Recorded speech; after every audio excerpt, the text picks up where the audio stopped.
To turn this on, I open up the lid. Basically, the machines are what we will say dummy-proof. It talks you through the steps so clearly that anyone who is of a mind to help someone can use it.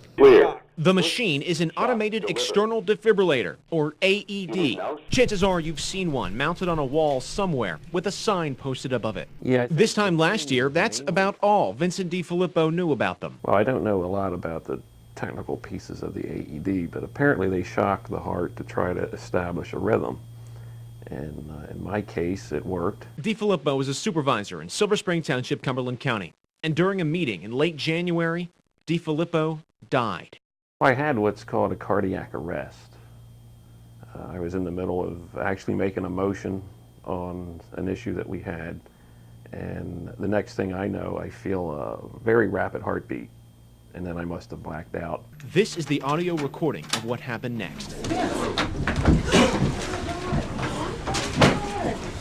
When the supervisor slumped over, an EMT who happened to be at the meeting rushed forward. Does he have a pulse? Does he have a pulse? No. Counting 24-4. Someone called for an ambulance while someone else performed CPR. Unconscious now. After 3.5 minutes, a police officer retrieved an AED from his squad car. Sergeant Hippensteel activated the AED, got my heart back in a rhythm, and brought me back to life. Ultimately, Vincent DiFilippo was out for 9 minutes. The machine that saved the supervisor's life is about the size of a lunchbox and about as easy to use. I left the unit tell me what to do, and I followed the directions. So as long as you follow the directions, you are covered by the Good Samaritan law. Lawmakers passed Pennsylvania's Good Samaritan law 11 years ago. As long as you act in good faith, the law removes liability from someone who tries to save a life. More than 1 in 5 states have gone further by requiring AEDs to be placed in buildings like schools or health clubs. That includes 4 of Pennsylvania's 6 border states. But Pennsylvania has not. You can find them in many public buildings. Every school district in the state has 2 of them. And Silver Spring Township added one after the supervisor's heart attack. But the devices are not mandatory. That's a concern for the Red Cross.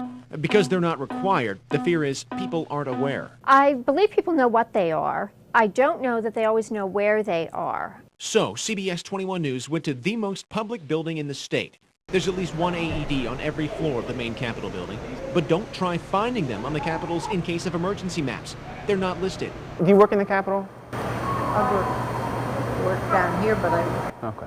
Do you know where the AED machines are in the Capitol? I'll tell you here. Come on. And time and again, state workers do not know where they are. I've seen them around here. Yeah. I don't know where they are. No. Information desk, right? So we're clear, this is an AED mounted on the wall right behind me. If someone can't find it, people could die. People like Vincent DiFilippo. He said, you are lucky, son. He says, you were at the right place at the right time. Had CPR not been started, had there not been an AED, I wouldn't be here.